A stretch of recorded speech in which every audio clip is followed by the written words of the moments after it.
Jhalawar law college से मैं doctor Renu Gehlot final year के स्टूडेंट्स को सिविल प्रक्रिया संहिता 1908 पढ़ाऊँगी। सिविल प्रक्रिया संहिता 1908 सिविल मामलों की प्रक्रिया को निर्धारित करने की प्रक्रिया है। पहली बार सीपीसी 1877 में आई थी, लेकिन जैसे जैसे परिस्थितियाँ बदलती है, कानून को भी बदलने की आवश्यकता पड़ती है, इसीलिए संशोधन जरूरी है। संशोधित रूप से सीपीसी 1882 में दोबारा आई। वर्तमान में जो हम सीपीसी पढ़ रहे हैं वो 1908 में पारित हुई है। सीपीसी पूरे भारत में लागू है, सिवाय जम्मू कश्मीर, नागालैंड और जनजातीय क्षेत्रों को छोड़कर। मगर यहाँ एक नोट करने वाली बात यह है कि जम्मू कश्मीर से धारा 370 हट गई है, तो अब सीपीसी पूरे भारत में समान रूप से लागू होगी। हालांकि अभी तक संशोधन नहीं हुआ है, लेकिन अब पूरे भारत में ही समान रूप से लागू होगी।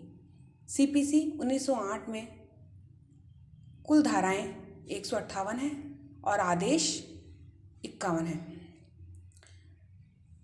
इस बात को समझने से पहले ये समझना बहुत ज़रूरी है कि विधि दो प्रकार की होती है, मौलिक विधि और प्रक्रिया विधि।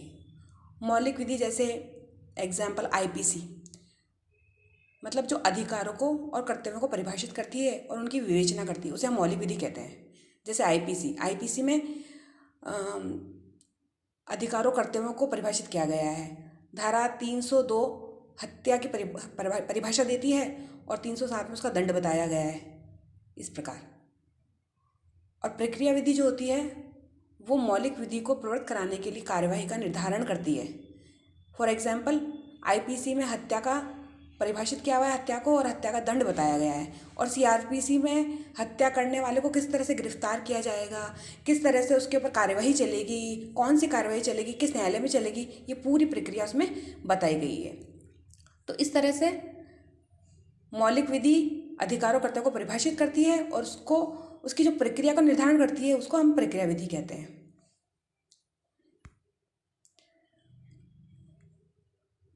जिस तरह की मैंने बताया कि आईपीसी जो है वो एक मौलिक विधि है और उसकी प्रक्रिया निर्धारण सीआरपीसी में होता है, यानी सीआरपीसी एक प्रक्रिया विधि है। अब जब हम सीपीसी की बात करते हैं तो सीपीसी कौन सी विधि है? सीपीसी एक प्रक्रिया विधि है। इसके अंदर दो चीज़ें हैं, देखिए, एक तो है सेक्शंस और एक है आदेश, ऑर्डर्स। तो जो सेक्शंस है वो जो है वो अधिकारों कर्तव्यों को परिभाषित करते हैं। तो सेक्शन 158 है वो एक मौलिक विधि का रूप है, और जो ऑर्डर्स है वो उसकी प्रक्रिया बताते हैं, तो वो एक प्रक्रिया विधि है। तो यानी कि सीपीसी में मौलिक विधि और प्रक्रिया विधि दोनों का समावेश है, लेकिन मूल रूप से इसको हम प्रक्रिया विधि ही कहेंगे। तो अगर हमसे कोई पूछता है कि सीपीसी कौन सी विधि में आता है, मौलिक विधि या प्रक्रिया विधि, तो हम कहेंगे कि सीपीसी एक प्रक्रिया विधि है। सीपीसी के सेक्शन 1 में यही बताया गया है कि भाई सीपीसी पूरे भारत में समान रूप से लागू होती है, यानी सीपीसी कहाँ लागू होगी ये बताया गया। यानी सीपीसी में पूरे भारत में लागू होगी सिवाय जम्मू कश्मीर, नागालैंड, जनजातीय क्षेत्रों को छोड़कर। लेकिन चूंकि अब जम्मू कश्मीर से 370 हट चुकी है तो ये पूरे भारत में समान रूप से लागू होगी, ये सीपीसी का सेक्शन 1 हमें बताता है। सेक्शन 2 के अंदर बहुत सारी डेफिनेशंस दी गई हैं, परिभाषाएं दी गई है। आदेश क्या होता है, डिक्री क्या होती है, न्यायालय कौन सा होगा, नियम क्या होते हैं, प्लीडर कौन होता है, इन सबको हम डिटेल में नेक्स्ट क्लास में पढ़ेंगे। Thank you.